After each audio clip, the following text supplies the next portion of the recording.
Leo. Welcome to Pandora Astrology's monthly horoscope for February of 2022.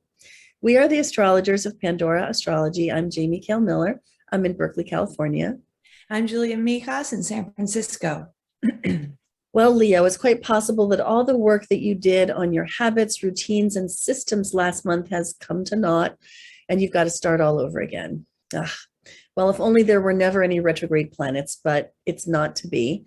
And today's horoscope is designed to help you. And if you want to follow through with a more in-depth conversation about these things, the mission orders reading would be the best choice. And you'll find a link for that in the YouTube description below.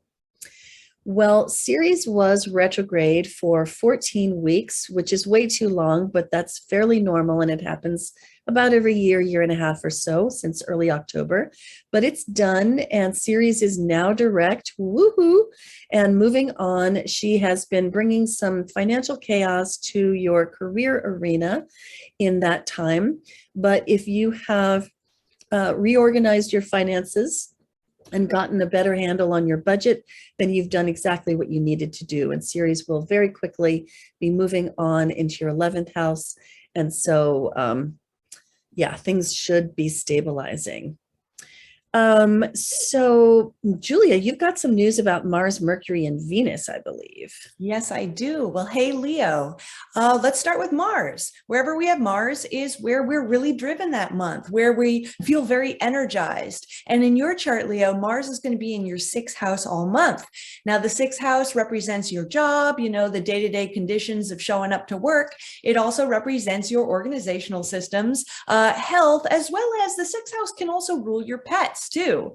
So Mars is the planet of action and activity, and it can also be where we find our anger that month too. So with Mars in the 6th, this can be a time of maybe having some disputes and frustrations at work, maybe not seeing eye to eye with your coworkers or boss too, maybe even clients as well. And Mars in the 6th, from a health perspective can sometimes also bring up any kind of chronic things. You know, if you have a little IBS or you have menstrual cramps or you have migraines, you know, they might also be acting up a little bit as well. And since the 6th house can also rule our pets, you know, Mars in the 6th can mean that your pet is driving you up the wall. Maybe he's just not listening to you. Maybe he keeps peeing on the rug, you know. So Mars in the 6th can have many different manifestations. And then the next planet I'm going to talk about is Mercury. A lot of emphasis on the 6th house for you, Leo, because Mercury actually starts the month retrograde in your 6th house as well. But by the very early few days of the month, by February 3rd, Mercury will go direct.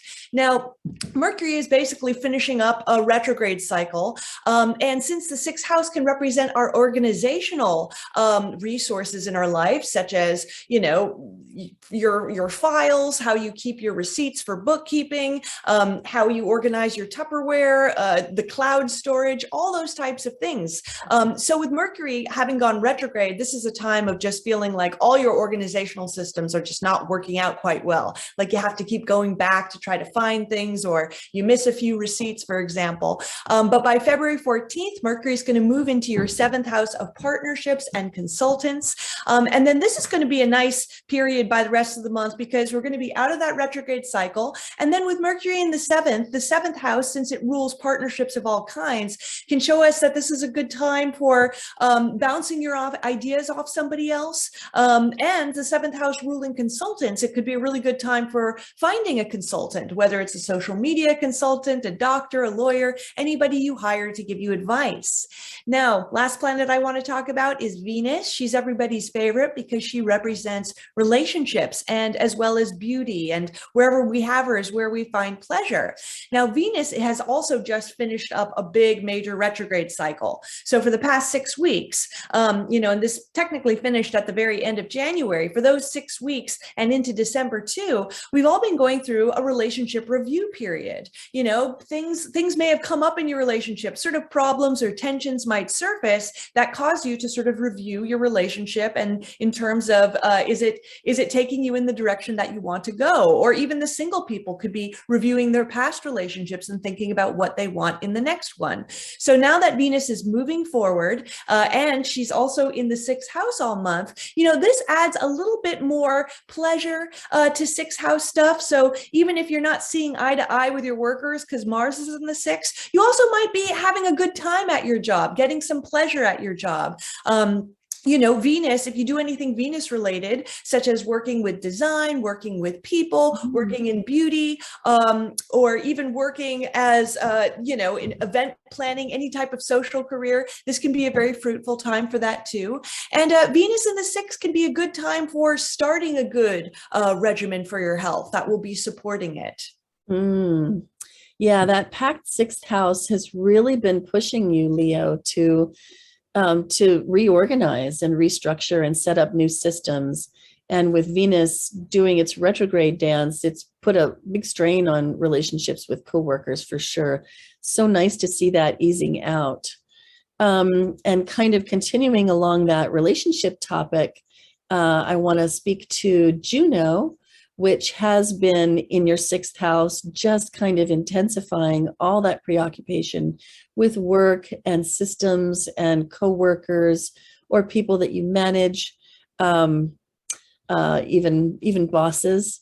And wow, there's just been so much pressure there. So as Juno moves out, which it does already at the beginning of the month, moves up into Aquarius, which is your seventh house, it begins to bring the emphasis into more partnership-oriented relationships. In other words, putting some good attention on your marriage or your, long-term relationship, even if it's not a marriage or a business partner. This Juno moving into your seventh house is going to be really, really good for that, cultivating that sense of partnership in those relationships. Now there is a couple of moons I want to tell you about. The first one actually happens just before the month begins. It's a new moon in Aquarius, also in your seventh house. So again, lighting up relationships, partnerships of all kinds. And this moon in Aquarius, we're calling it diligently cultivate the seeds of genius, because there's a very strong Uranus theme here. Uranus both squares the moon and rules the moon's sign placement of Aquarius. So there is definitely the spark of genius in this moon, and that might mean doing things a little bit differently, thinking outside the box. And this moon does fall in the partnership arena. So this is a really good moon for having brainstorming conversations with partners that you feel you are on a level with, are equal with, and then lighting those sparks of genius into something bigger. So that moon actually happens on the 31st, but we tend to feel these moons for a couple of days surrounding them. And now I want to tell you about the second moon of the month, which is a full moon in Leo. It falls right here in your first house.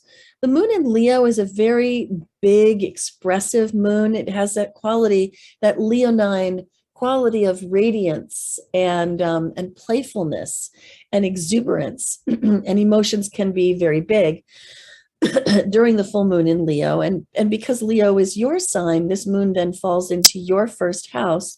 And so you might be the one having those big emotions.